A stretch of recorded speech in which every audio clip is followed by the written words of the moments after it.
को नमस्कार। मैं बलबीर कश्यप बीओकम बिहार से राजौन डिस्ट्रिक्ट कैथल हरियाणा।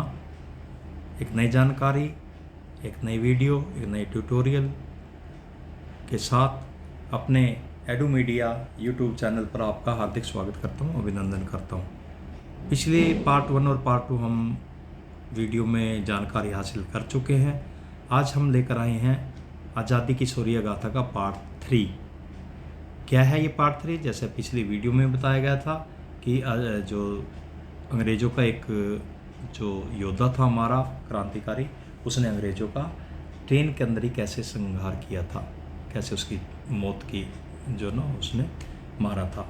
तो चलिए जानते हैं। तमिलनाडु के वंची का लक्ष्य था अंग्रेज़ों का संहार करना या संहार करना। 76वें वर्ष गर्व और विश्वास के इतिहास के पन्नों में भले ही दक्षिण भारत के सुरमाओं के नाम की स्याही कम दिखती हो, लेकिन आज़ादी की जंग में इनका सुर्ख लाल रक्त कभी कम नहीं पड़ा। तमिलनाडु के ऐसी एक वीर सपूत थे वंची अय्यर। इनके अंदर क्रांति का ज्वालामुखी इस कदर फूट रहा था कि अत्याचारी अंग्रेज़ों का संहार करना ही जीवन का एकमात्र लक्ष्य बना लिया।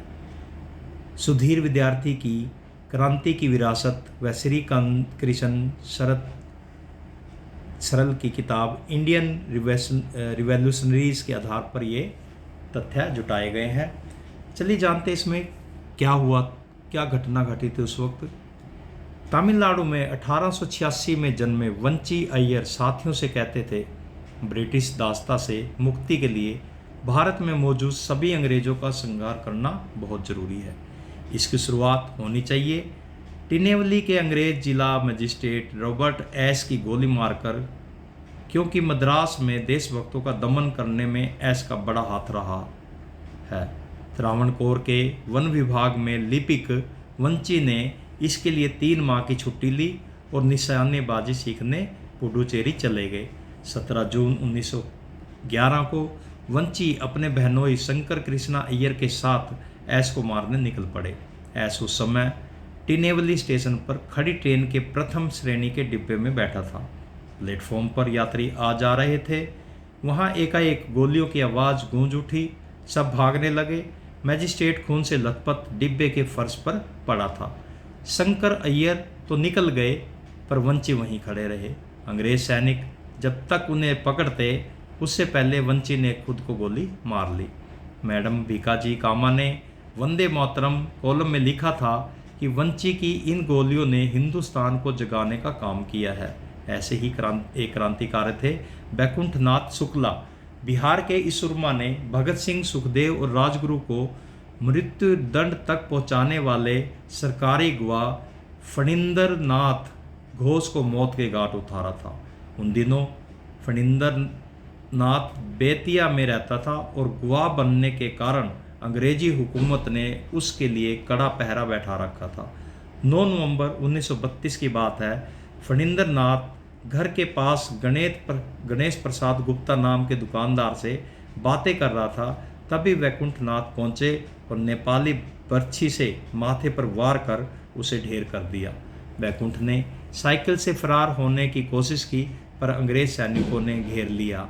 साइकिल छोड़कर जैसे तैसे वे बचने में कामयाब हो गए, मगर साइकिल से एक पैकेट मिला जिसमें सूती की साड़ी के बीच एक कटार रखी थी।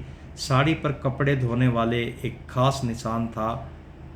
इसी सुराग से 6 जुलाई 1933 को बैकुंठनाथ को पकड़ लिया गया।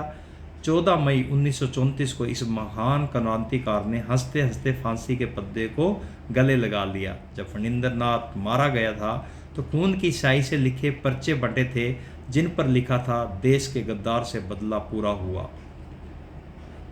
ये हमने आज पार्ट 3 में देखा कि 2 जो सुरमा थे आज़ादी के, उनकी थोड़ी सी हमने दास्तान या उनकी थोड़ी सी कहानी या उनकी थोड़ी सी जानकारी इस ट्यूटोरियल के माध्यम से, इस वीडियो के माध्यम से हासिल करने की कोशिश की है। अगले पार्ट में हम जो चौथा पार्ट रहेगा हमारा आज़ादी की शौर्य गाथा पार्ट 4 आएगा, तो उस पे बात करेंगे। और उसका जो आज़ादी की शौर्य गाथा पार्ट में हम अगली वीडियो में हम देखेंगे कि ऐसे ददीची की कहानी जिसने देश की खातिर सबसे मुश्किल मौत चुनी। तो अगली वीडियो में हम उसके बारे में जानेंगे, पढ़ेंगे, देखेंगे कि क्या उस वक्त उसने काम किया या क्या उसका नाम इस आज़ादी की शौर्य गाथा में क्यों आया, कैसे आया, क्या उसने ऐसा काम किया जिसकी वजह से आज उसका नाम इस शौर्य गाथा में शामिल हुआ। तो वीडियो देखने के लिए, सब्सक्राइब करने के लिए आप सभी का पुनः आभार।